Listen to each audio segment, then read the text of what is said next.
Hey everyone, I'm Chris Lesniak, And I'm Rob Byer, and this is the Debate Math Podcast. welcome everyone to the season 2 finale. And just like last season, we wanted to end the year by bringing together a few of our guests from the past debates this year for a roundtable to reflect on the past and also engage in a discussion around the question, how do we bring joy to math class? In Dr. Goldie Muhammad's books, Cultivating Genius and Unearthing Joy, she discusses 5 pursuits for teaching and learning, with one of them being joy. With politics around education and teachers are so often turn negative in the news, we wanted to talk more about joy with our guests. And we hope it will lead to an enlightening discussion with our group today. Well, let's not waste any time and get to our guests. So, our first guest, returning from 2 debates this season, episodes 14 and 22, the debater who wants us to ditch everything, algebra 2, geometry. He is a former New York City public school teacher, an MFA master teacher, a Fund for Teachers fellowship grant recipient who studied realistic math education at the Freudenthal Institute in Utrecht, Netherlands. It's Kit Golan. Hi, Kit. Hi, Chris. Hi, Rob. Good to be back. Yeah, welcome back. Glad to have you here. Can you remind us where you are and what your current role is? Yeah, I'm currently in Cambridge, Massachusetts at Lesley University's Center for Math Achievement. Excuse me. And I work with districts all over the state to improve their math instruction. Awesome.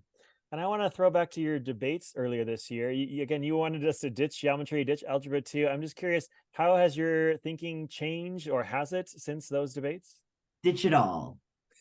I think math, needs an update. And I think that we truncate it into those little categories. And at the end of our debates, it really sounded like my opponents had kind of the same opinion as me. It was just, we looked at it in a different way. So it sounds like you think you won the debate. Okay. Definitely. Thank you. Also returning from 2 debates this season, episodes 14 and 22, is someone who has taught and inspired educators and children for over 20 years. He's an educational consultant, the director of education at the not-for-profit FiCycle. He holds a PhD in mathematics education from Columbia University, and he loves dancing, photography, and nerdy games. It's Phil Deturi. Hi, Phil. Hey everyone, thanks so much for having me back on the cast again. It's a lot of fun last time. Yeah, absolutely. That's why you're back. Could you remind us where you are and what your current role is? Yeah, I'm currently in my home office in Brooklyn. And as you mentioned, I'm the director of education at a not-for-profit focusing on teaching financial literacy and mathematics. And I'm also the owner of an educational consulting company, Deturi Consulting, where I provide professional development, guidance, academic coaching, and other services to school districts, schools, administrators, teachers, parents, and organizations. Now, you were on 2 debates where you wanted to keep horses. Has your thinking changed at all since then? So I think that the debate was very productive. And I felt like at the end of the debate, everyone had kind of come around to my opinion. And so, I feel like it was just a very productive conversation. Even though we were taking it from slightly different sides, I feel like we all kind of came around. It sounds like both sides think they won. Well, if you'll have to go back and watch the debate to see why. I mean, both sides did win. We were all winners that night, clearly. Both those nights. I like that answer. All right, moving on. Returning from episode 17 is an educator who is proud to have engaged in teaching and learning mathematics with pre-K through PhD students and educators in multiple countries over the years, and who is pretty good with sports and music trivia. It's Farshid Safi. Farshid. Hi, how are you? Good. Glad to have you back. And can you remind us where you are and what your current role is? Sure, glad to be with you. I am in Orlando, Florida, and I'm a associate professor of K-12 mathematics education at the University of Central Florida. And I have the pleasure of learning with and from future elementary, middle school, high school, master's level students and PhD students throughout our region. And I'm also the secondary education program coordinator, so I get to actively try to de-silo these artificial boundaries that exist between content areas. Love it. All right, and your debate was about pacing guides. I'm curious what your thoughts are on pacing guides now compared to then. Well, I think I always learn through listening, and I think through that, similar to what Kit mentioned, I think we realize that we each believe in similar things, and maybe it's what's foreground and what's backgrounded. And so potentially having a roadmap that is flexible and intentional is crucial, whereas having no roadmap potentially ends up leading some of us to wander aimlessly. And so I feel like, we were pretty convincing, but we'll let our listeners decide that. Very good. Here from episode 18, we have a middle and high school teacher of 23 years, a Desmos Fellow, an Amplify professional learning specialist, and a Desmos certified presenter. Also, a once diehard couch potato who has turned into a workout fanatic. Welcome back, Kathy Henderson. Hi, Kathy. Hi, y'all. It is so exciting to be back. Thank you for having me. Can you remind us where you are and what your current role is? I'm currently teaching 6th grade math at an independent school in Berkeley, California. So I'm just east of San Francisco. I'm also in my free time helping out with Desmos Classroom and Desmos 6 through A1 presentation. So here we go again, not sponsored by Desmos. Also, during your debate, you were debating 4 paper assessments. Has anything changed since then? That debate had me think about that gray area in between how can I balance electronic assessments and paper assessments and still make sure I reach all of my students and understand where they are in their learning journey. So currently I just gave a summative assessment on paper, but I also had students write reflections digitally. And so I think the other side brought me into the middle a little bit during that debate, although don't tell them that, Patricia, we still won. Okay, we won't tell Eli, don't worry. So also returning from episode 18, we have Army wife, boy mom, and experienced math educator who started college as a fine art major thinking she would paint her way through the world, and who says food is her love language. It's Patricia Vandenberg. Hi, Patricia. Hi, everyone. Thanks so much for having me on again. This is really exciting. Yeah, glad to have you back. And remind us where you are and what your current role is. So I am a Southern California girl in Meridian, Idaho, and I have the honor of serving as the math curriculum coordinator for the largest school district in Idaho, the West Ada School District. And I have the dream job of overseeing K through 12 math curriculum and instruction for our district. So exciting. And then on your debate, you were teammates with Kathy, are also arguing for paper assessments. What are your thoughts now about assessments and different styles of offering them?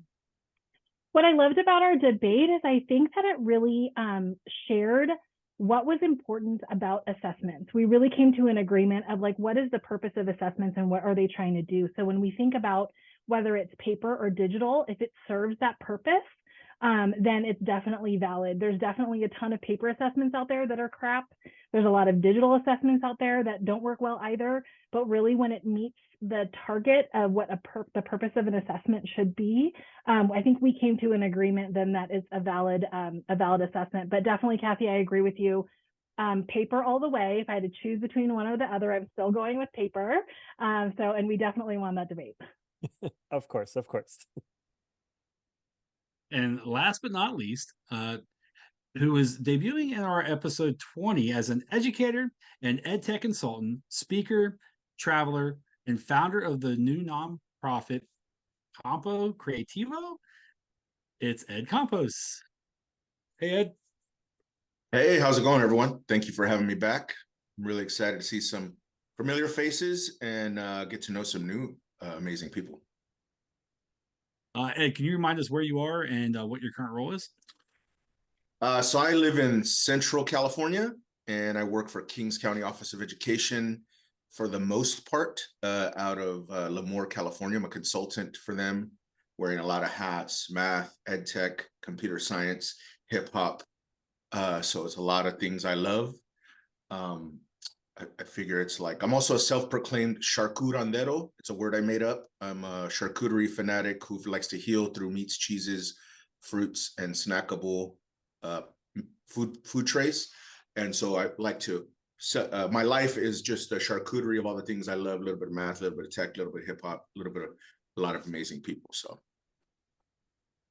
Oh, Ed, hearing you talk about these things reminds me about your debate and how at the end of it, I was like, I want to be a student in your class so bad because you were talking about advice for teachers using technology. How was your understanding changed since then, or have you pivoted, or have you added new layers in it at all? To be honest, I forgot what I said, but I'm sure it was great because I speak from the cuff and from the heart. My advice is, use if it's new, try one new thing. If it doesn't work, don't use it again. I think we're all scientists. We're all lab scientists in our own environments, and we all have unique personalities. So it's like we try things on, we see what works. And I think I know I said that the best technology to just use is a Bluetooth speaker and a Spotify playlist, and you keep the jams going. So that's my number one priority. Love it. Very good. And with that, let's get into the debate.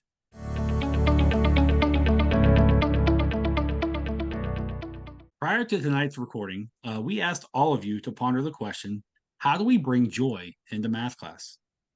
And we'd like to hear from each of you briefly. We're going to work backwards through the order we introduced you all in.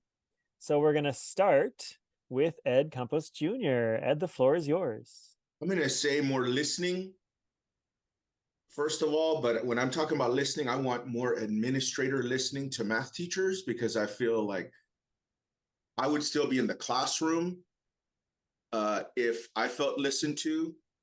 I feel like we need more we and less me, but not just we as the students, we as the administrators, and listening to my expertise. The teacher's expertise is the mathematics, and more understanding there, because I feel you can't give something that you don't have.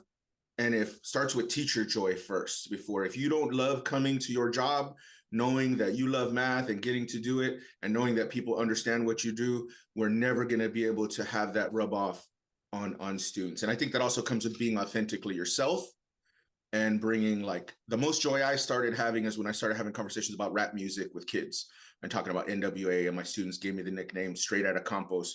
And I'm like, that's hilarious. And then we made stickers and they put them on their skateboards. And I was able to bring my whole self into the classroom. As soon as I stopped doing that and stopped pretending to be the teacher that I saw on TV, because I grew up watching them, or some old teacher, I just started being myself.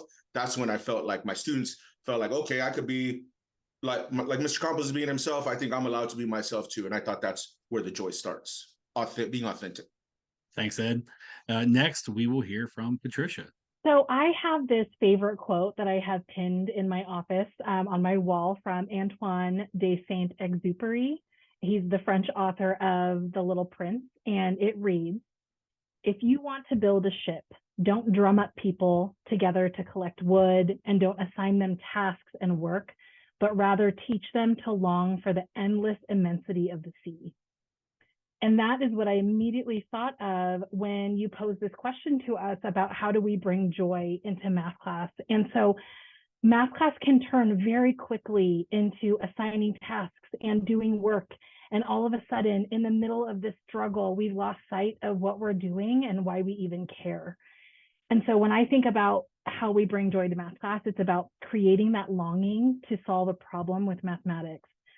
And we bring joy by creating opportunities for people, whether it's students or adults or administrators. We create these opportunities for people to engage in a way that lets them play and tinker with math, to use manipulatives, to draw, to discuss, to collaborate. And we create joy when we find ways to honor all the different ways that we think about math, all the different ways that people approach a math problem, and even ultimately how they solve a math problem. And we bring joy when we remember that math is so much more than calculation. For me, it's a vehicle to teach problem solving and communication. And we bring joy when we help our students see that bigger picture, to see that utility, the utility of mathematics, and how all of math is so beautifully intertwined to solve problems that we actually care about. Wow. Yeah, that was powerful. Thank you very much. And now we're going to move to Kathy. Kathy, go ahead. How do you bring joy to math class? That's a tough one to follow, Patricia. So I feel that the purpose of math class is to not only teach a critical life skill, but also to cultivate that curiosity and joy. To allow the students to see the world through this lens of which patterns and logic are all around them. And when I think about my classroom, think about the discussing and the debating I hear, and the cheers and the ahas that are occurring. Lots of questions from sixth graders, and I hear lots of answers, and I also hear laughter. And I was thinking about, like, how do I bring that joy? How do I bring in that laughter? My students love fun prompts, and they love the puzzles and the debates. They know that their voices are valued and that they're held up. They know that their successes matter and that their mistakes can be embraced and appreciated as learning opportunities. Um, I want to believe that they know that I believe in them and that I want them to belong and feel that they belong in my classroom. And I feel like all of this kind of converges together and allows them to feel safe, and therefore provides them all these opportunities then to feel joy in a safe space. So I'm hoping that I'm cultivating that joy and allowing them to kind of flourish in the sixth grade math class. Wonderful. Well said. And next we're going to go to Farshid. How do you bring joy to math class? I listen to Kathy and Patricia and Ed, I think, and I say more of that. I think bringing joy to mathematics, I would love for us to also reframe that as bringing joy to people who engage with the world through mathematics and mathematical thinking, because it's about the people, it's about our students, it's about our communities. So throughout place and time, wondering about patterns, shapes, reasons, sequencing, logic, generalizations, isolated events, imagination, beauty, joy, art, symmetry, wonderings. These things have fascinated people throughout time and in every civilization. So how do we engage other people, with other people, learn, communicate through mathematical thinking so that we can engage in sense making, in sharing perspectives, in creating and conjecturing and analyzing and predicting, all the things that once you've engaged in them, you know they're inherently mathematical, but they're also human endeavors. They're also human things that we do to make sense of the world around us. But ultimately, so that through that analysis, through that thinking, how do we make our world and our communities better and more just? In a truly not necessarily interdisciplinary way, but almost transdisciplinary, like not starting with math or science, but looking at phenomenon and then thinking about how do I make sense of things, and mathematics being one of the crucial ones. Well said. And next up, we're going to go to Phil. Phil, the floor is yours. Thank you. And thank you. What everyone said is so fantastic. It's hard to follow. I think when Ed, when you spoke, I think you said something like what initially came to me. I believe you have to really enjoy yourself genuinely while teaching, and your joy will just be contagious. So like when I started teaching, I was usually a nervous wreck. I couldn't control my class. I was afraid of them. As time went on, I learned how to manage my class. I learned how to facilitate group work. I learned how to engage them in authentic real world problem solving. And then things got better, right? Like I wasn't having fun yet, but my kids were having more fun. I had assumed the role of a teacher character that wasn't really me after hearing all sorts of terrible advice, like don't let them see you smile till September, or till December, excuse me. And so I basically resolved to change. I realized I wasn't happy because I wasn't being myself. So in class, I started playing music whenever they were doing collaborative learning. My attention getting ritual became stopping the music. I started letting my students be my friends on social media. I even accepted my students' invitation to be in their Call of Duty clan at one point. I was still their teacher first, but I was totally myself. And I completely stopped putting up artificial walls that didn't need to be there. And the result at the time was very surprising to me. What happened was they saw me sharing authentically my love of music, my love of video games, my love of fashion and culture. And then math just became another thing that I genuinely loved and was sharing with them. And it had nothing to do with the particulars of how I changed. It had everything to do with my vibe and my approach. I was having fun. No matter who I talk to now, I always make clear that math and the act of teaching brings me genuine joy. And whenever I talk about teaching or math, or whenever I'm running professional development, I make a point of thanking everyone and making sure that they all know that I am having fun, because fun and joy is contagious in the classroom. And I think that's how we get there. Wow, thank you, Phil. Lastly, well, Kit, we will hear from you. Wow, going last after all of that, I feel like I don't have much new to add. Everything that I have in my list of what brings joy, I've heard someone else say. But I think one theme that I heard from all of us is like, we thought about what brings us joy outside of math class, and then how do we bring that into our math classes, right? Whether it's being able to be our whole selves, that's a necessity for being joyful. I think another piece is we talked a little bit about like playing with our math. And I think play is so powerful, especially in young kids, but even in high schoolers, they like to play and they don't necessarily see enough play in math. So I think the more we can create like opportunities for students to explore things and see how far can my idea go, and oh, I feel puzzled about this thing, and now I'm feeling curious about that. The resolving of that puzzlement then sort of gives them some joy. So for me, I think it's all about the play. Wow, thank you all so much.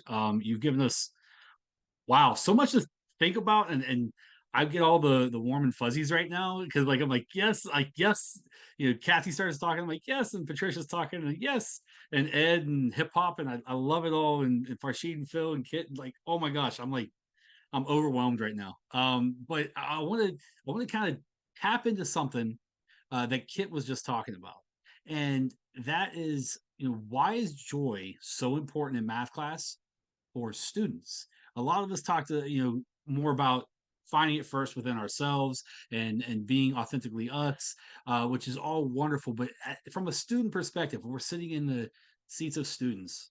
Why is joy so important in math class? And I will start with, I think, Kathy. I'll start with Kathy, and then we'll just kind of work our way around. Unless Kathy, you want to kick it over to somebody else, we can go somewhere else too.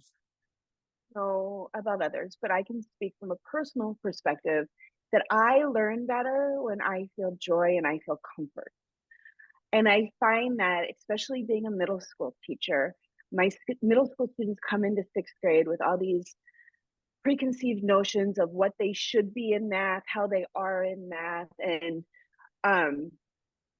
those experiences sometimes can lead to anxiousness and kind of these walls that prevent them to be the mathematicians they truly could be.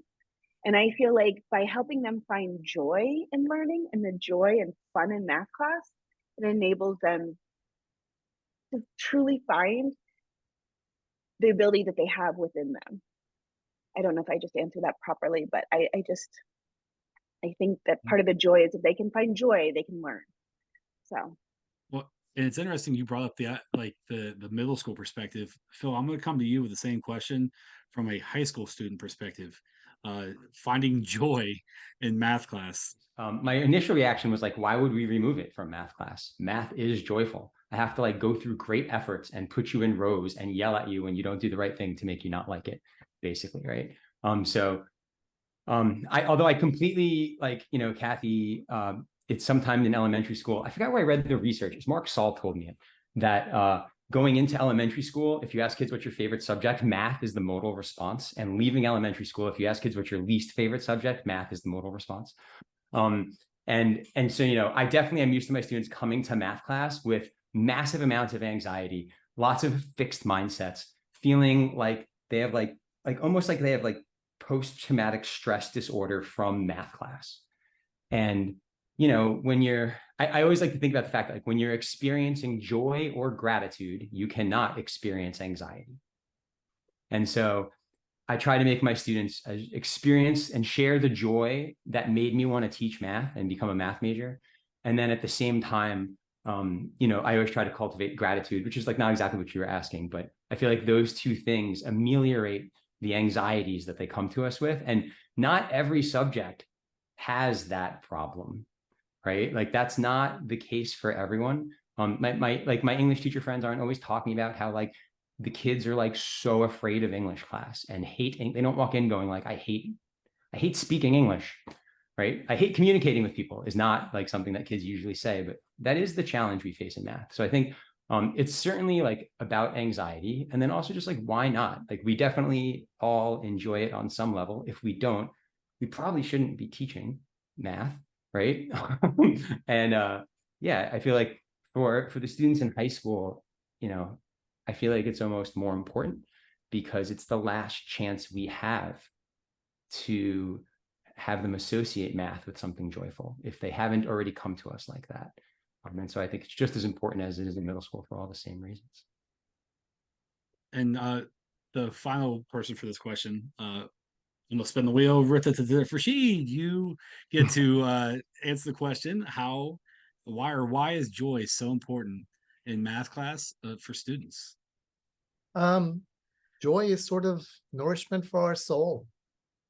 It's what not only fuels us, but it's also what keeps us human. And having that curiosity and having that purpose is critical. And I would say I wish every student had opportunities to experience mathematics as joy. But the reality is, by the time that we have opportunities to engage with them, that is not really up to us. So how do we relate their experiences, their interests to help the mathematical thinking bring purpose and sense making to something of interest to them? And I think that actually produces joy. So we may not start with joy, we might start with relevance, and we might start with curiosity, but I think it connects to joy and to nourishment. Okay, Ed, do you want to jump in real quick? Yeah, I just wanted to add, I think yes to everything. I think testing has robbed the joy for students. I'm just going to call it out. I think the sick addiction to testing culture that we have is what's robbed the joy of teaching math and of learning math. So I'm gonna diagnose it, because not every other subject, like Philip mentioned, is tested as much, and the teachers are scrutinized as much, and it is traumatic. It's traumatic on math teachers. It's traumatic on the students. And I honestly feel like students are walking into a system with this idea of what math is, because it's been this huge oppressive, traumatic experience their whole lives. So they're walking in dysregulated. You can't learn and have joy if you're nervous. I've learned about trauma-informed practices. I feel like math teachers, we need this. Like I've learned about restorative practices. I feel like math teachers, we need this. We need to heal, but we need to diagnose like what's caused the trauma and free up the creativity for teachers to teach math the way that we know that it can be taught in a beautiful visual way of discovery and playfulness, and not have to just do that for 20 minutes a day. And then now we're back to having our thumbs pressed upon us. So I just have to call that out. That's testing, anti-joy, not joy. And it's almost like when you see a group of joyful kids or young adults having fun, sitting around and breaking bread together and enjoying food, and reducing that to reading nutrition facts together, right? That's what their mathematical experiences can be. And unfortunately, it takes the joy right out instead of thinking about community, socialization, wondering, imagination. So Ed, thank you for bringing that up. And real quick, I want to add, thinking about when I had my own kids being very little, and the joy that they had in counting stairs, walking up and down stairs, and wanting to put things in patterns, and count how many red colors there were and blue colors, and stopping at a stop sign and pointing to the stop sign and yelling octagon and being super excited, so that it was never stop sign, it was always octagon. So like those type of things, it's like, wow, they loved mathematics so much. And then testing and things happen, right? So that's my little 2 cents.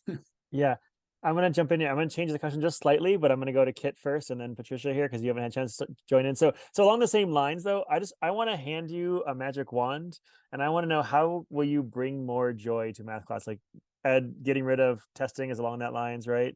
But what brings joy to you, and like, what would you change if you had like unlimited power? And Kit, you can start us off. I mean, if I had unlimited power, I'd give us more time and no tests. And I would let kids explore what they're interested in. Because, like Rob was saying, you know, the way that those kids, when they're little, are like, ooh, I want to count this. They decided to count it.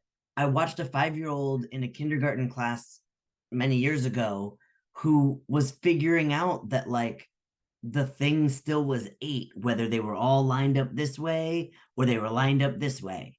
And that was a novel thing for them. And, you know, there's this great essay by Eleanor Duckworth called The Having of Wonderful Ideas.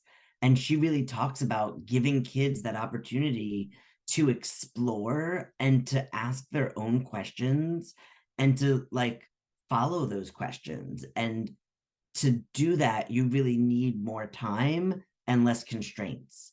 And I feel like, in the same way that English classes, you get a little bit of choice about what you're going to read, I wish in math class we get a little bit of choice about what we're going to solve.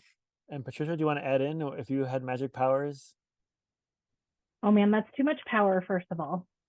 But I was trying to think of what my response would be as everyone was talking, but I think that I'm going to say something kind of unpopular. And I agree that testing culture can definitely get out of hand. But I do appreciate that we have something to kind of calibrate and say, this is what we're working towards, and we have a measure. So I think if I had a magic wand, I would make the measure better. I would make the thing that we're measuring by better, because here's the thing. If there are students here in Idaho, I want them learning just as much as they're learning in Central California.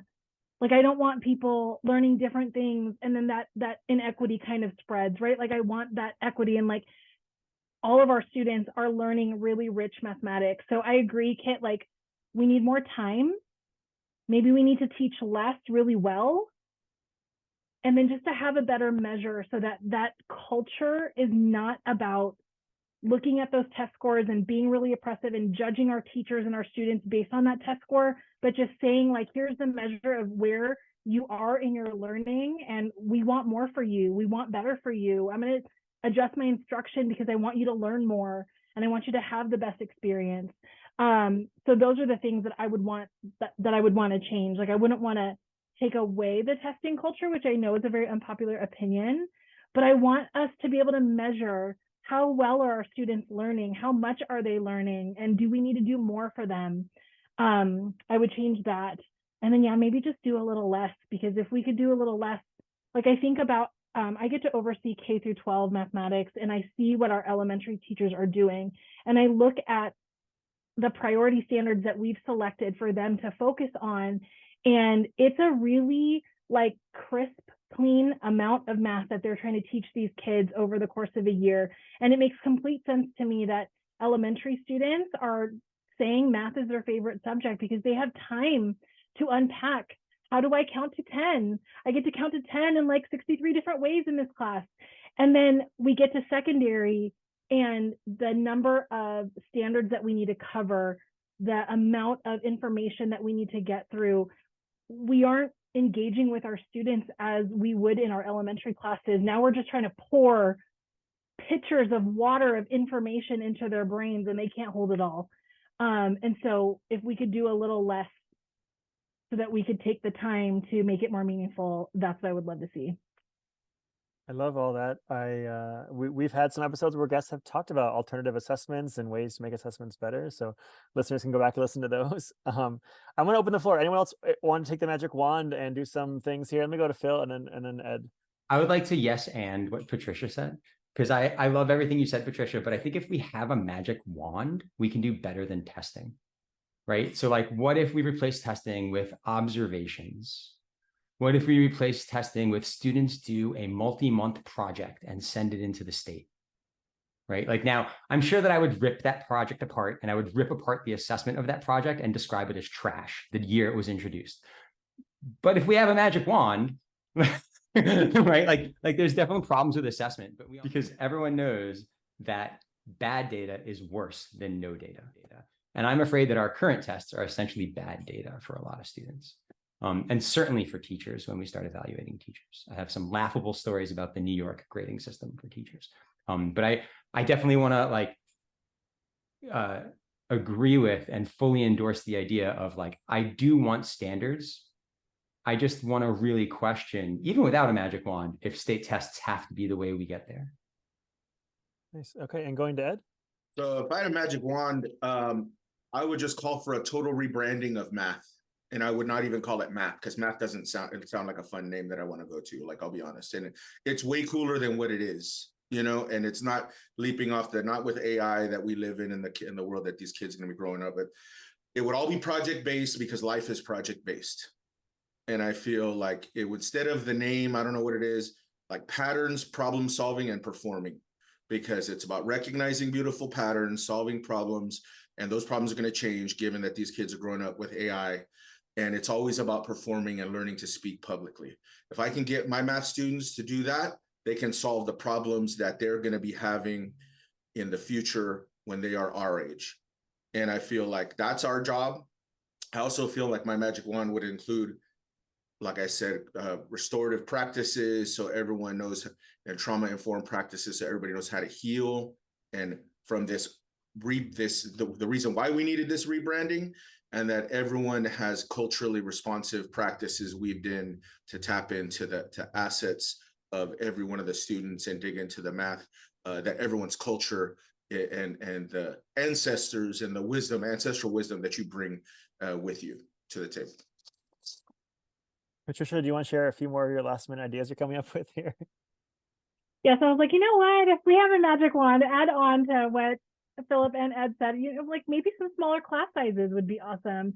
Imagine the relationships that our teachers could really develop with their students. Like, I think when I look at elementary to secondary, these elementary teachers, they have their one set of students and they get to know them the whole year. Like they can tell when a student has an off day.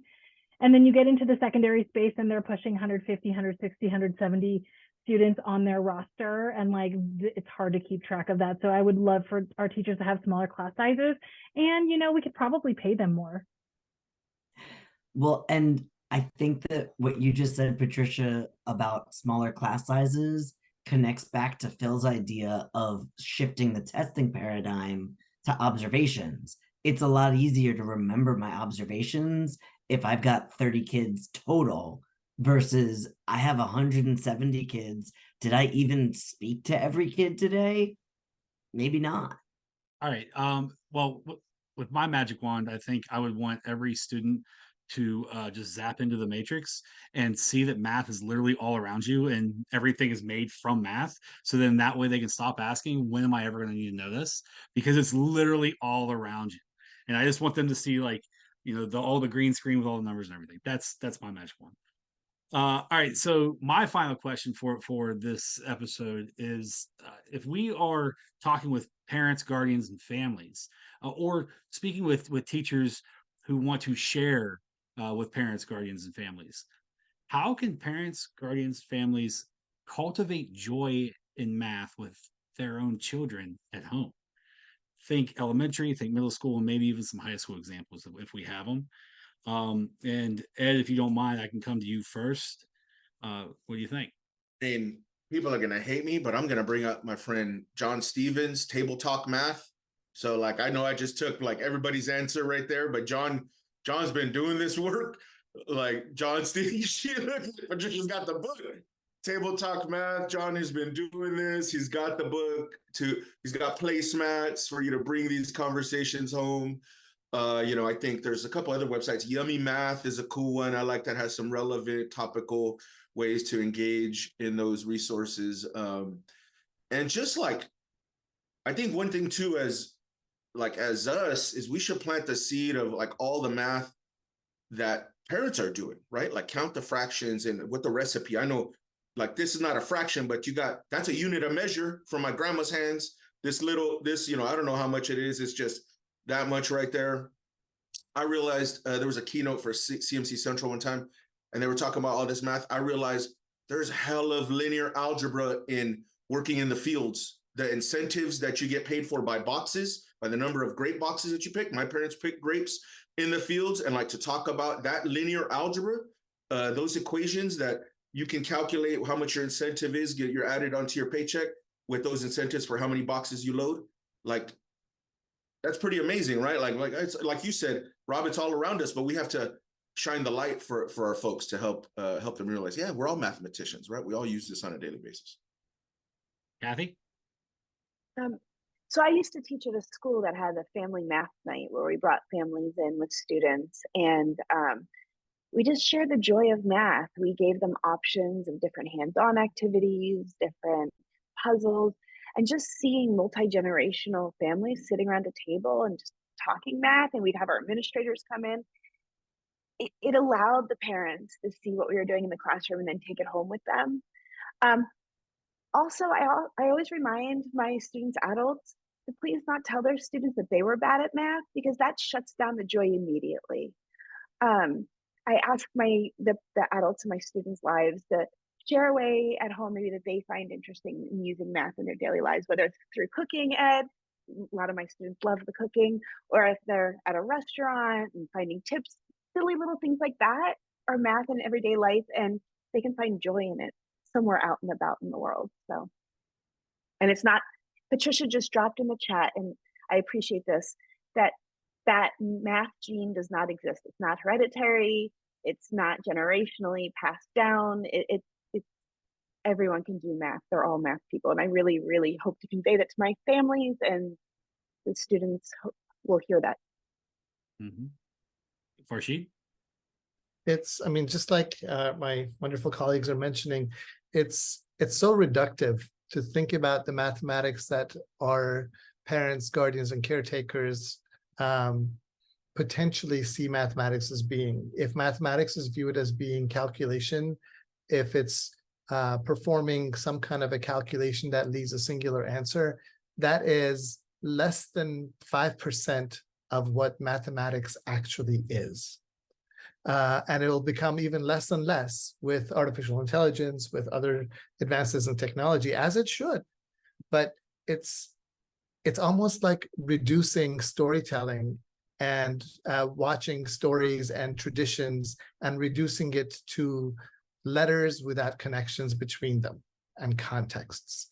If mathematical experiences for them haven't had context, relation, connection to traditions, and extensions of what their interests are, why should it be relevant? That mathematics shouldn't be relevant to that pocket. So instead of trying to convince people of what should be, perhaps all of us have been pointing at, starts with listening and then starts with connecting from where they are as opposed to where we want to take them. Yeah, there's so many things that I want to respond to.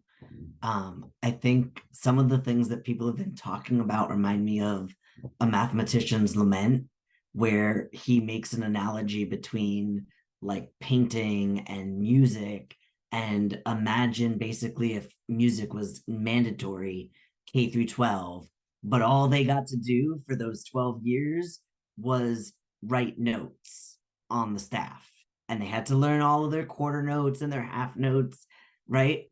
And all you ever did was notation, and you never actually listened to music, and you never actually played an instrument or sang. You would think that music was a horrible, horrible subject.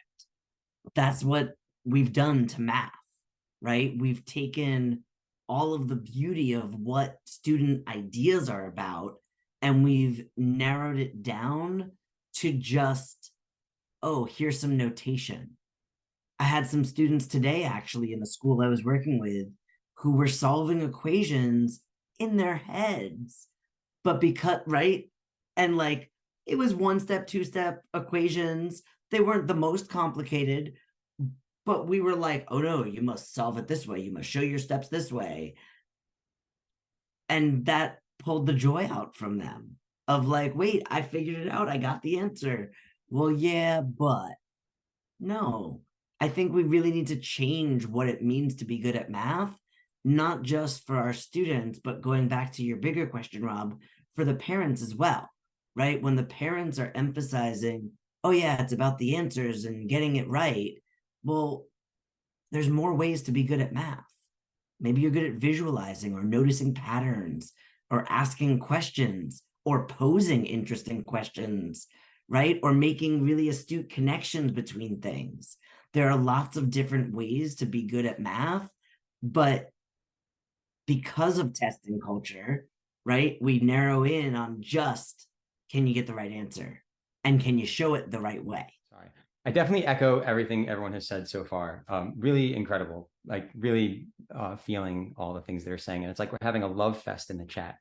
But I guess I want to, it's a slightly different direction with it, but it's very related to what you're all saying. Like, I've advocated a lot for at the high school level for mathematics to be a very applied course. By the time we're in high school, I feel like math, why are kids asking if math is relevant to our lives at that point? Like, I advocate for financial literacy to be taught like alongside algebra in concert with, and kids should never be asking, when am I going to use this in life? Because the relevance is apparent. So at the young age, when you have kids at home, what is relevant to them, for me, actually is games. So I think the thing you should do is play tons of games involving probability and like hypothetical deductive reasoning if you can. Yeah, here we go. Oh yeah, math games with bad drawings, fantastic. There's a great book I really like also called Summer Camp Math by Mark Saul, which is fantastic. I ran a math circle for first and second graders. I've also run math circles for for older kids. If you can get your kids involved in a math circle, or if you can do those kinds of math with your kids, that's fantastic. So I think just sort of more experiences with like dice and trying to anticipate what will happen. And then I also think about some of the research on logic and reasoning. I did my dissertation on proof and reasoning in the classroom. And I always found it really surprising that explicit instruction on logic does not appear to improve students' use of logic in proofwriting. But when teachers routinely use logic in the classroom, that does appear to influence students' ability to use logic when making arguments. And so when I think about like being at home, I think about being really explicit with your children, whenever you're using logic, or whenever you can deduce something's going to happen. I know something I do with my son is that I always try to get him to anticipate what's going to happen next. It's not explicitly mathematical, but it quickly veers into math if you develop that habit. So I know it's like a slightly different perspective than what we were saying, but like, I'm trying to think, if I'm a parent who's not a math teacher, I don't know how many of you are out there, but if I'm a parent who's not a math teacher, like, some real practical stuff, I think games is a great place to go. Philip, I really love how you said that, because as everyone was talking, I was thinking about, we just had parent-teacher conferences with my own kids, and reading seems to be like the thing that helps with reading, writing, spelling. My teachers are always telling me like, oh, just read with them. Read with them for 20 minutes, have them read to you, you read to them, listen to Audible, just read. And I just thought, like, what is it in math? What is it in math that parents could just do that isn't something that is like, okay, yeah, pull out the textbook and do these review problems with them. I love the idea of just play games with them. And I was thinking along the lines of just like asking questions. I do the same thing with my kids, where I just ask them, oh, how did you come to that conclusion? Or why do you think that's the answer? Or what do you think will happen next? Just really playing those kinds of games where you're asking your kids to think logically, or, like do those calculations. So like, I wonder if that's what it is in math, like when we say we want our students to be more successful in all of the ELA areas, we say read. Is it play games in math? I'm also thinking of just like listening to Philip and Patricia and Kit, the idea that those interests differ from child to child, from student to student. So if a person, for instance, is interested in video games, then connect how long a platform is during a challenge or a boss level, and then say, transformations are kind of like this. Scale factors are kind of like this. If you're interested in storytelling or movie making, right? Sequence matters. If you flash the light first and then record, is that the same thing as recording and then putting the light on there? Composition of functions is kind of like that, right? So instead of leading with the math and then trying to find applications down the road when they're no longer interested, actually start with the relevance and the worlds that matter, worlds plural intentionally, that matter to them. And then say, well, the way that we can actually generalize that and make sense of that is maybe through a sequencing, an order of operations, a composition, a transformation, a reflection, something like that. I love it. I'm going to jump in here. I want to wrap things up here, and this is such a great discussion. I want to be in all of your classes and just like sit and soak up your awesome teaching and your relationship building and community and belonging, all that stuff. I just want to end with some like thoughts for teachers, like moving forward. Where do you see things going? What's your dream for teachers? What do you wish they would try one thing or something? Just like one last final piece. I'm going to start over with Phil here and kind of work my way around the group. And just what is your last kind of closing thoughts for teachers here as we bring this conversation to a close? Think about what your students are going to do in the real world and make sure your class is helping them there. That's my final thoughts, I think. So whether that means teaching math in the context they're going to use it, or using a pedagogical strategy that helps give them the soft skills that they're going to need in the workplace, like allowing them to work collaboratively. There's so much great stuff out there right now with, like things like, I know a lot of teachers are excited about like building thinking classrooms or mathematical mindsets. There's like a lot of great stuff out there. Like read those books, try some things. There's a reason there's real through lines through all of these great books that all people are excited about, right? And so I think just go out there, check out the Math Twitter Biosphere. There's lots of amazing stuff out there. People have such great ideas. Follow all the people on this call. I think that's been, at least for me, I didn't in the beginning of my career connect so much with teachers. And now that I'm in the later part of my career and I think back, all the most influential moments have been connecting with fantastic educators in these kind of venues. And so, I really appreciate everyone on the call and tapping in to like amazing educators like the people on this call. I think is the most thing you can do, because then you're not just like getting a good fish for your class on a Tuesday. It's like you're learning how to fish. You're going to keep seeing, you're going to find the next cool book that's going to help make your class better. Well said. How about Kathy? What is your last thoughts or hopes for teachers? I would say allow yourself a day not to cover the curriculum. You know what? Have a games day with your student. Have a puzzles day. Pull out the board games from home and bring them into your classroom. Go to Math Equals Love's blog and borrow a bunch of her freely shared puzzles. I feel like I make the best connections with my students when I'm not covering that curriculum and I'm laughing with them and we're having fun. So feel free every once in a while just to laugh with your students, and you don't have to cover the curriculum every single day. And Kathy's giving us all permission. I am. I don't have that power. I wish I did. That's my magic wand, I guess. Nice. How about let me jump over to Ed. What are your final thoughts here or hopes for teachers?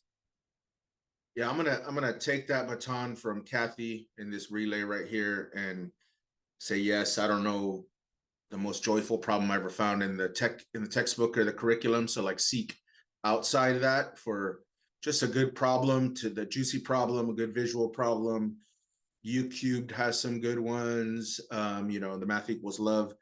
I really love, it used to be called Mathalicious, but Citizen Math, super relevant. Kareem Kayanai has some really amazing, relevant math tasks there. Teach a math problem that you love, and then that joy will come like from your love of math. Show them what math is, which is basically what we have to do, because it's not in our textbooks or curriculum yet. I love Kathy's magic wand. I love the word yet. Let me jump over to Kit. What are your thoughts and your hopes for teachers? So, I think a lot sometimes about the connections and the differences between math and ELA class, because we're both the big tested subjects.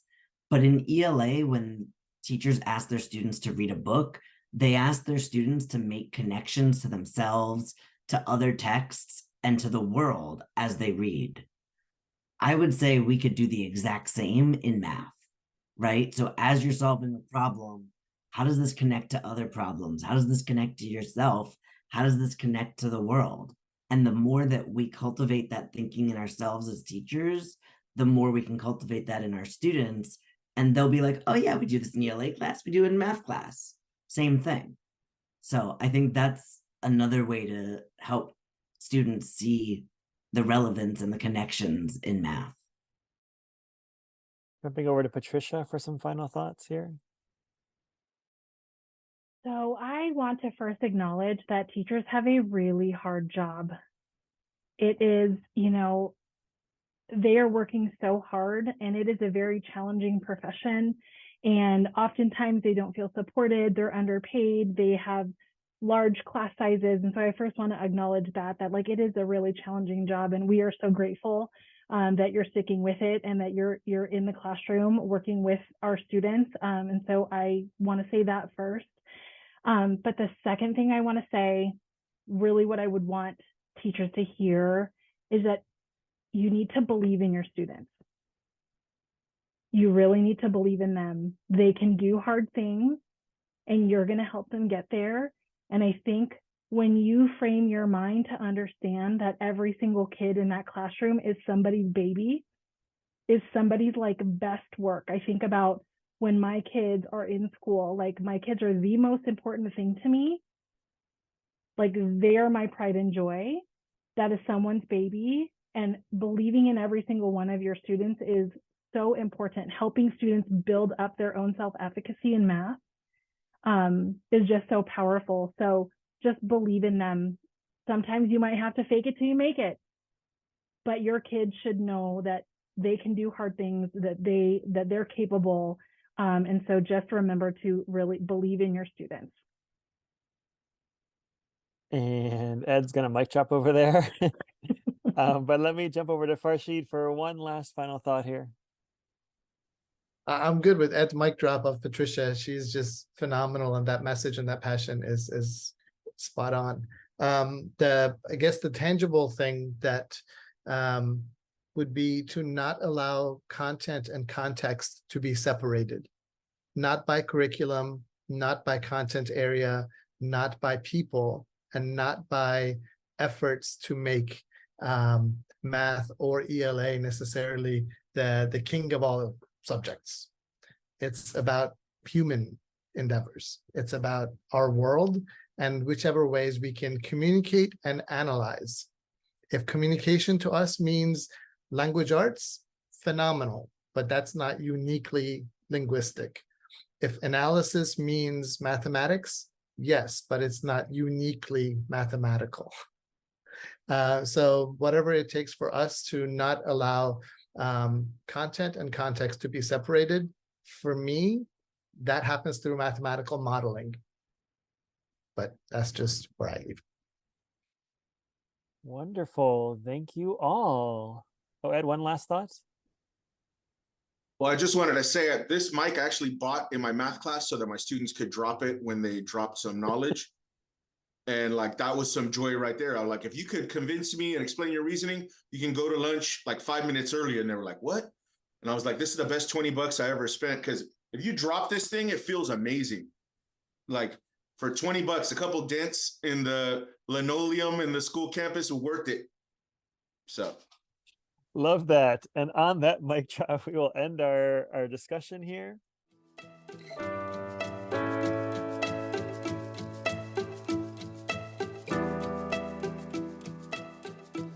That was wonderful. I'm sitting here, my mind's spinning.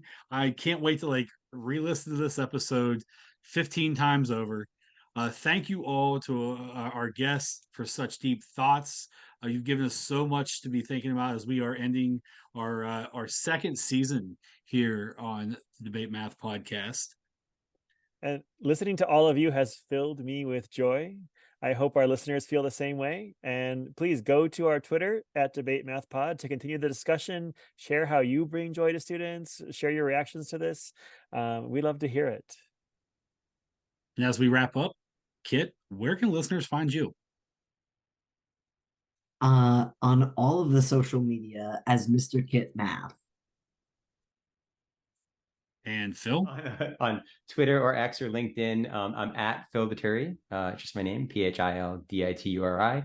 You can also find me at for consulting services at dituriconsulting.com. You can book me for speaking or professional development, other services. And if you're curious to learn more about a fantastic way to have a real world applied math class that sounds like what a lot of people were talking about today, you can check out FiCycle.org, where we wrote a Algebra 2 course that teaches personal finance, dealing with the opportunity cost of not having to have too many periods in the day. And we'll include all these links in the show notes. Farshid, where can listeners find you? There are not too many Farshid Safis in the world that I'm aware of. So at Farshid Safi is not taken. That is me indeed. So whether you're interested in supporting teachers, pre-service, in-service, then I'm very much involved in that through my university, as well as if you're interested in professional learning, how do we learn and grow together? Please connect with me. We've been doing that with school districts, with teachers all over US and Canada, and a few international destinations. We can do this, and our students deserve for us to support them in doing that. Love it. Kathy, where can listeners find you?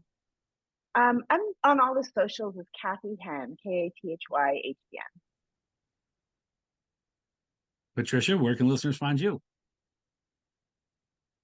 I am on Twitter at vbergmath, and you can also catch me on my blog, patriciavandenberg.com. And with the final mic drop, Ed, where can listeners find you? I'm on all the socials as Ed Campos Jr. My website should be updated soon, edcamposjr.com. My nonprofit is campocreativo.org. The first student award of my creativity grant is actually designing the art for my website right now, the 19-year-old Emilio Gonzalez from Seattle, Washington area. So coming soon in about a week. Wonderful. And thank you all.